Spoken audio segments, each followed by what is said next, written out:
नमस्कार, मैं हूं Amod Shrivastava. Amazing thought, amazing message, amazing information की दिशा में आज एक कदम और आगे। आज के इस चिंतन का विषय है ओशो वाणी अहोभाव। सुसंस्कृत आदमी बड़ा और होता है, उसका अर्थ होता है जो वह बाहर जी रहा है वह उसके अंतरतम से आ रहा है। मजहब कोई लौटा ले और उसकी जगह दे दे तहजीब और सलीके की। इंसान करीने के जो जहरे हलाहल है, अमृत भी वही नादां, मालूम नहीं तुझको अंदाज ही पीने की। यह जिंदगी परमात्मा से भरी है, मालूम नहीं तुझको अंदाज ही पीने की। लबालब है परमात्मा से, बाहर भीतर वही लहरा रहा है। उठते सोते जागते हम उसी में हैं, मालूम नहीं तुझको अंदाज ही पीने की।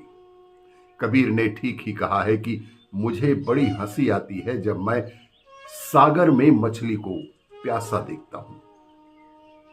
यह मछली पागल हो गई है सागर में और प्यासी, मालूम नहीं तुझको अंदाज ही पीने के। जो जहरे हलाहल है, अमृत भी वही नादां, इस जिंदगी में मृत्यु ही नहीं है, अमृत भी छिपा है। इस जीवन में दुख ही दुख नहीं, परमानंद भी छिपा है। इस जीवन में मिट्टी ही मिट्टी नहीं, मिट्टी के पार चिन्मय का आवास भी है, मालूम नहीं तुझको अंदाज ही पीने के। सुंदर दास से पीने के थोड़े अंदाज सीखना, तुम्हारा जला दिया भी बुझे। ऐसे उपाय तो जिंदगी में बहुत हो रहे हैं, जहां तुम्हारा जला दिया भी बुझ जाए ऐसे उपाय बहुत कम हैं। कहीं कहीं हो रहे हैं जहां तुम्हारा बुझा दिया जले, ऐसे ही उपाय में हम यहां संलग्न हैं। यह सत्संग है, यह सत्संग है। इसका अर्थ इतना ही है कि यहां से तुम ज्योतिर्मय होकर जाओ, ज्योति की शिखाएं बनकर जाओ, मगर सब तुम पर निर्भर है। जी हां, यह सब तुम पर निर्भर है। यह ज्योति तुम पर ऊपर से जबरदस्ती नहीं थोपी जा सकती। तुम्हारा सहयोग चाहिए, तुम्हारी श्रद्धा चाहिए, तुम्हारा साथ चाहिए। नहीं तो बुद्ध आते, महावीर आते, कृष्ण आते, मोहम्मद आते, कबीर आते, सुंदर आते, दादू आते आते आते रहते हैं। परमात्मा के पैगंबर उतरते रहते हैं और आदमी जैसा है वैसा का वैसा ही है। अंधेरा वैसा ही घना। यह अमावस की रात कटती ही नहीं, सुबह होती ही नहीं। हजारों खिज्र पैदा कर चुकी है नस्ल आदम की, ये सब तस्लीम, लेकिन आदमी अब तक भटकता है। कितने खिज्र पैदा होते हैं, कितने देवदूत उतरते हैं, कितनी बार कुरान, कितनी बार गीता, कितनी बार धम्म पद उतरता है, कितनी ऋचाएं आविर्भूत होती हैं, कितने वेद जन्म लेते हैं, मगर कुछ खूबी है आदमी की, मगर कुछ खूबी है आदमी की कि कुछ ऐसा चिकना घड़ा कि वर्षा हो भी जाती है और आदमी भीगता भी नहीं। भीगो, रोशनी चारों तरफ तुम्हारे नाच भी करती है, मगर तुम जल ही नहीं पाती। आदमी वैसा का वैसा बना रहता है। क्यों? क्योंकि कृष्ण क्या करें, बुद्ध ने कहा है मैं राह बता सकता हूं, चलना तो तुम्ही को पड़ेगा।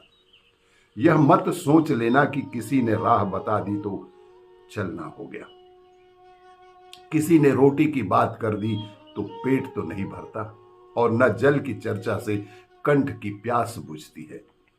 जल की चर्चा इतना ही कर सकती है कि तुम्हें जल की तलाश में ले जाए।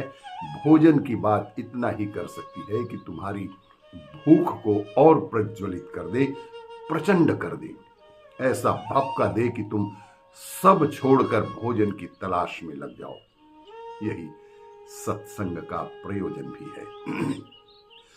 मेरे पास तुम आए हो तो ख्याल रखना, इसलिए आए हो कि तुम्हारे भीतर परमात्मा को खोजने की ऐसी अपूर्व वासना का जन्म हो, ऐसी प्रकांड वासना का जन्म हो कि और सारी वासनाएं उसी वासना में निमज्जित हो जाए। और जब सारी वासनाएं परमात्मा को पाने की वासना बन जाती है तो उसी का नाम प्रार्थना है। तुझे पाके खुद को मैं पाऊंगा कि तुझी में खोया हुआ हूं मैं, ये तेरी तलाश है इसलिए कि मुझे है अपनी ही जुस्तजू। परमात्मा की खोज को ख्याल रखना, पराये की खोज मत समझ लेना। परमात्मा शब्द में वह जो पर लगा है उससे भ्रांति में मत पड़ जाना।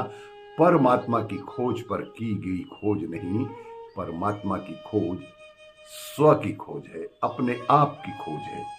परमात्मा की खोज आत्मा की खोज है और यह खोज आंतरिक है। यहां आंखें भीतर लौटनी है, आंखें पलटानी है, यहां कान उल्टाने हैं, यहां सारी यात्रा ही अंतर्मुखी करनी है। आंख खोलकर बहुत खोजा, अब आंख बंद करके खोजना है और बहुत बड़े एक संगीत को सुनना है। शायद कभी थोड़ा मन को भरमाए भी, थोड़ा मन को लुभाए भी, थोड़ा मनोरंजन भी किए। अब मनोभंजन करना है, अब भीतर का संगीत सुनना है, अब अनाहद नाद सुनना है। आपको ये मेरा वीडियो अच्छा लगे तो लाइक करें, शेयर करें और सब्सक्राइब अवश्य करें। धन्यवाद।